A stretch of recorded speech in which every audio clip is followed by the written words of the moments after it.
Okay. Medyo mahaba na. Yeah, this is medyo long yung Medyo email. long? Ano ba yan? Talaga, konyo na tong TBH na to, okay, guys. the email is quite long, guys. Yeah. I wanted to say quite long. Hindi ko alam kung ano ba to. Akala ko ba TBH? Ito parang naging Skypod, but medyo long. Okay, so this is the subject title. Maintaining on achieving a dream during a relationship. Yan, gusto ko yung mga dreams. Ayoko naman ng puro love eh. Pero yun nga, puro this is both. Ayan, gusto ko. So guys, I was trying to shorten this email kasi syempre, 'di ba, gusto naman natin mas mabilis. But then every detail of this email is very important. Okay. So people will have to stay for the whole thing. Okay. So, game. Okay, ready na ba yung bulol self? Okay. Hello CK, 'di ba? Galing. Kagad. Hello CK and Mikey. I found both of you guys from Mikey's basketball podcast. I am a Filipino but have lived abroad since I was young. So I would like to thank both of you since they helped me learn the Filipino culture in some ways. Wait. You want to thank both of us? Yeah. Dito siya lumaki? No. Sorry. Pinoy siya pero sa ibang bansa siya lumaki. He's in Japan. Pero Pinoy siya. Tama, oo. So never siya napunta dito? Oo. So you would like to thank us because natututo siya. Ayan. Natututo siya through... Oo, through us ata or maybe through you because mas natututunan niya yung toxic traits ng Pinoy? Filipino culture. I'm not really the type of person to do this type of thing, but recently I have been really anxious about my future since I'm at my last university in Japan. University college yun, diba? Just so you know. Uy, naglaro ko UAAP, University. No, I know, but now kasi people call... Doon pa rin yung reference ko, di ba, basketball. Pero, hello, University Athletics Association of the Philippines. No, but people call college now university or uni. It's my last year in uni. Okay, anyway. Uniform. Basketball pa din. Okay, game. My biggest dream is to play tennis at the highest professional level. While I was quite an athletic person, tennis was not my main sport until I was in my last year in my high school. So achieving this dream seems like a very tall order, but I am willing to climb it. However, recently I've been playing in national level tournaments and I had a very bad season, which is weighing on my head these days.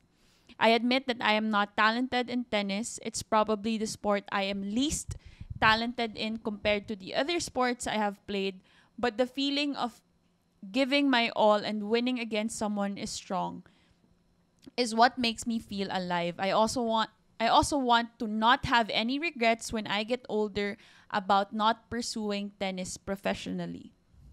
I love tennis, but I'm also in a 3-year relationship with my Japanese girlfriend with which I really see my future, which I guess you guys can relate. Oh yes, we do, diba? Baby, joke lang. Joke lang. I will delete go. Okay. I don't know the culture in the Philippines, we had to cut something because, not safe for work. Okay, oh my go. Tuloy mo na. I don't know the culture in the Philippines, but in Japan, there is this big societal pressure on working a corporate job as soon as you graduate. Also, in order to stay in Japan, since I would like to continue my relationship, I have to also get a working visa soon. While my parents have always been very supportive of my dreams, I know that I don't come from a wealthy family and I would like to show them that their child is not a bum. Lastly, while I know I can just marry my girlfriend, to avoid this dilemma, I want to prove to her and her family that I can live in Japan by myself, as well as I really hate the stereotype of the Filipino person marrying a person for their visa. Yeah. Thus, all these factors have been eating my mind when deciding my future. Also, my studies have taken a backseat, such as learning Japanese at the business level, which has also been another thing that question my decisions. My plan has been that I will try to pursue professional tennis in Japan and then internationally until I am 27 years old. And I would evaluate my situation if I still want to continue this lifestyle. In order to achieve this, I would be a working below average type of office job or in a tennis academy in order to allow my schedule on playing national level and then build up my national ranking to find sponsors to further my career. While I am completely satisfied with this lifestyle, I also need to factor in my relationship. My girlfriend always reassured me that she fully supports my goals, but I do feel bad that she would be with a person that obviously won't be in the best financial situation. Since I know that if I fully focus on working just for the sake of money, I believe in myself, I am capable on having above average job. I also plan on learning programming when I pursue a tennis career if in the scenario that I do choose to stop pursuing the tennis career. I'm sorry for the long email, but I would just like to hear your thoughts or advice on my current situation. Thank you for your time and please Okay. keep up the podcast. So the gist podcast. So the gist of our emailer situation is he lives in Japan. Yeah. He has a girlfriend. Yeah. He wants to pursue tennis, Mm-hmm. but then again, he wants to give his wife or his wifey, di ba? Kasi feeling niya yun na yun, di ba? His girlfriend or wifey the best life possible. Yeah. So he wants to pursue tennis, but at the same time, he wants to give his girlfriend the best life possible. Yeah. Now. They're not living together. No, I mean now. Gusto niya, mabigyan na niya yung girlfriend niya ng Yeah, but yung ng sinasabi niya, babe. mas luxurious relationship. Yeah, and he also wants to prove the girl and the family Na of hindi niya the girl kailangan that he can live in Japan. Question, yung live in Japan, will that come from tennis or will that come from the job? The job no? Not tennis. May working visa ba pag tennis? Hindi, wala. Wala, no? Mm-mm. Parang feeling Tsaka ko nag-aaral wala. pa siya, babe. No, hindi. Yun Sabi nga yung niya, stereotype, diba? No, Sa pagkatas Japan. niya ng uni, which is last year na niya. After niya ng uni, Mm. since wala na siyang student visa, he needs a working visa. Yun yung naintindihan ko. Mm-mm. So, I don't think there's a working visa from tennis. Unless, ano ka na? Gets? I don't even know. Unless naturalized player ka. Hindi ko alam di ba? I'm not a tennis player. But, I assume, kaya niya gusto yung working job or kaya niya kailangan yung job, yung regular job, is to sustain the visa and also provide for himself. Kasi ang dating sa akin, hindi pa siya masyadong kikita sa tennis. Yeah nga. And also give his girlfriend Yeah. a good enough life. Okay, so that's the dilemma. Mm-hmm. It's like choosing between... That's not really choosing. It's delaying. Not really. It's delaying, babe. You know what? I've been in the exact same situation. It's so super. Kaya nung nakikinig ako, parang wow. I think the best thing that you decided to do was to give yourself a limit. Oh yeah, he said. Yeah, you give yourself a limit. Which is young, man. 27. That's young. That's young, man. 27. Good job on you, man. I gotta give it to you. I mean, you don't want any regret in your life. So, you continue to pursue what you want to pursue. I don't care kung hindi ka magaling sa tennis or tingin mo hindi ka magaling. Wala kang pakialam doon kasi that's on you, man. Di naman porket di ka magaling sa isang bagay, huwag mo nang i-pursue, diba? So, kung mahal mo yung tennis, ituloy mo siya, but you're responsible enough and you're mature enough to tell yourself, may limit. Because you don't want to waste your entire life. I don't want to say waste, but you don't want to end up wasting your entire life that you could have found a different happiness or passion just because you were solely focused on tennis, in which I completely can relate to because obviously I stopped playing basketball, which was my passion all my life. And partida, feeling ko pa magaling ako enough. And then I had to accept it na baka hindi ako magaling enough. Baka nga sumobra na yung injuries ko and all that, diba? So, props to him for putting a limit. Yun yung importante sa akin, yung limit eh. You can try. Go. But then again, don't delay your whole life, your other life. Feeling ko kasi marami kang buhay. You have a life sa career mo, sa passion mo, sa family, relationship. So, ang magandang gagawin niya is hindi mo i-delay lahat ng bagay for that one part of your life. That's only one part of your life. I'm so sorry. Yeah. I think what's important here kasi is, you know, people nowadays, they are very capable of doing a lot of things. Like, we are so capable, we are so inclined to multitasking. Like, ang dami nating ginagawa, ang dami na may corporate job, tapos yung iba may sidelines, ang dami na may, again, corporate job, tapos naglalaro, ganyan, as an athlete. I know athletes who are also working. So, I think what's important here is for you to really find time for each of your responsibilities, your work, your passion, your relationship.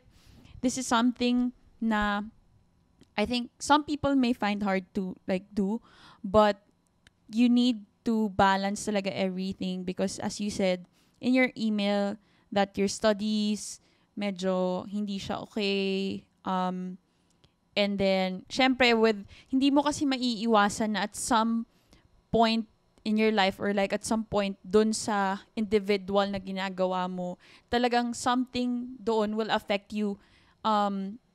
May mako-compromise ka dun. Now, you said na you nag-compete ka national level tapos medyo hindi okay yung results.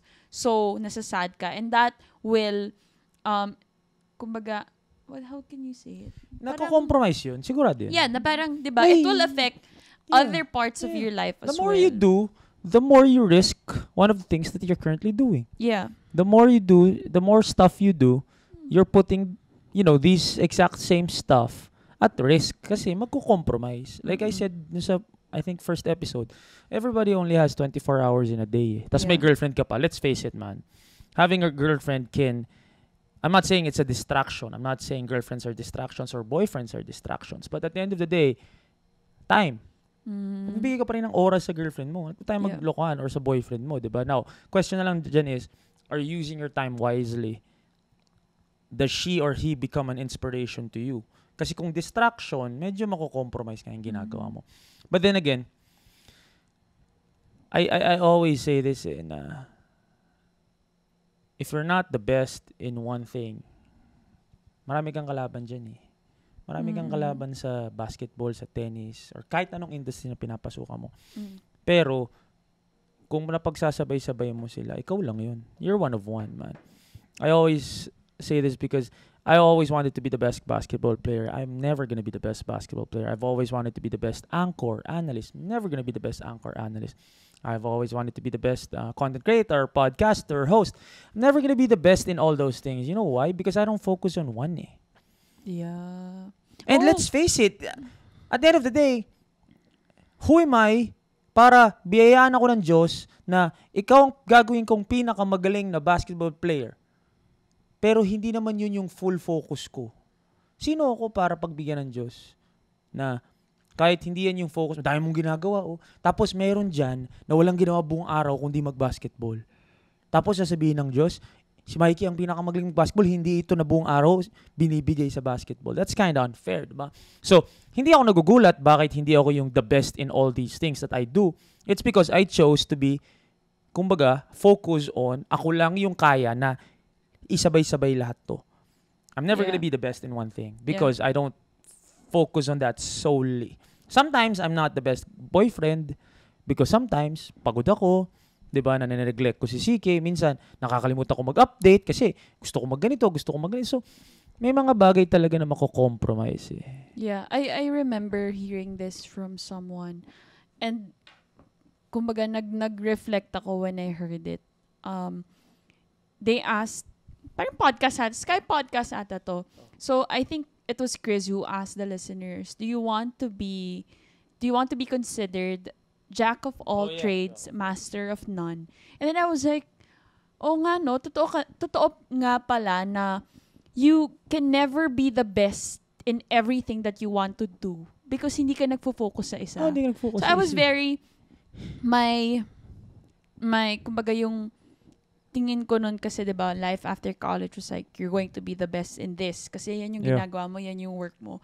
And then I heard that when I was doing freelance, I had my day job, tapos nagko-content creator ako, ganun. So parang napaisip ako na parang, oo nga no, I will never be good, or I will never be the best in one thing kapag sinasabay-sabay ko siya. And actually, it's okay because depende naman sa tao. That's the life you chose. Oo, nasa tao yun. Like, if you want to focus on one thing, ganyan. Nasa life it shows. Let's say for our emailer, I think you are very aware of your responsibilities talaga. Like, Which is good. yeah, which is really good because hindi ka yung passion lang ng passion. And Hindi ka mapapakain ng Hindi passion naman. mo. For some, oo, 'di ba? Which those are the people na sobrang swerte kasi 'di ba? Imagine like kumikita ka ng more than enough, maybe more than enough because of your passion. So but it doesn't apply to everyone. Not everyone is as lucky as those people. So I'm really glad and I'm really happy that our emailer is very aware that he has his responsibilities. And alam mo yun, na-feel ko naman sa email niya, babe, na fina-factor in niya lahat. It's just that talino pa nga siya. I think nandun siya sa point na gusto niya ng validation. oo, na kumbaga okay lang Tama ba ba na yung pinupursue ginagawa ko yung ko? tennis, 'di ba? Ako, matalino pa nga siya. Matalino pa siya. Because, you know what, there was a point na nagbabasketball ako. Nag-MPBL ako, which is of course a mid-pro league. It's not a PBA. Pero nung nag-MPBL ako, dineglect ko na naman lahat. I have a problem with obsession with basketball. Kilala ko sarili ko. Lalo na pag napunta ako. Nung kinuha ako ng dad ko because he was hired as a coach sa MPBL, nag-retire na ako noon. Siguro 2 years na ako retired noon. I was a trainer, a freelance trainer. Yung mga pinupunta sa bahay, yung social media trainer, kumbaga. I didn't have a set gym. So anyway, tinawagan ko ng dad ko, gusto mo ba maglaro, ganyan. Sabi ko, okay, sige, pagsasabay ko. Totoo, pagsasabay ko. Diba? Training ako sa umaga. Tapos after nun, magte-training ako sa mga clients ko, ganyan. Pagsabay mo. Mga first 2 months. And then after a while, nung medyo umiinit na, tayo na first game na, second game, alala ko, may isang game, pangit ng nilaro ko, medyo gigigil na ulit ako kasi bumabalik na yung obsession ko. Wala na, pinakulang ko lahat ng clients ko. And then I went back to solely focusing on basketball. So nagbalik na ako sa routine ko, nag-shooting ako, pag walang practice, I went back to my college self na yun lang yung focus ko. Was it because of basketball or was Because it because of you were basketball. naturally competitive? Basketball din. Parang, Sa basketball? sa basketball. Parang, ito lang gusto kong gawin. So, solely focus ako. Kaya matalino ka pa. Because now, I have no problem with, I respect people who continue to play beyond their, in basketball kasi may tinatawag na college ka, pang PBA ka, and you're past your PBA window. Kasi may sinasabi ko, yung PBA window.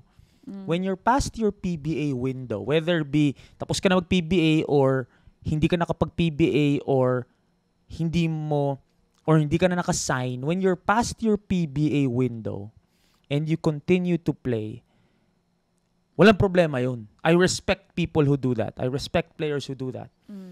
Pero, sana, hindi na lang yun yung ginagawa mo. Kasi, dinedelay mo nga yung buhay mo. Lalo na kung may responsibilidad ka. Now, if you were single, then by all means, wala tayong problema dyan. Diba? Kung single ka, wala kang problema, wala kang binubuhay, wala kang anak, wala tayong problema dyan. Pero kung may responsibilidad ka na, medyo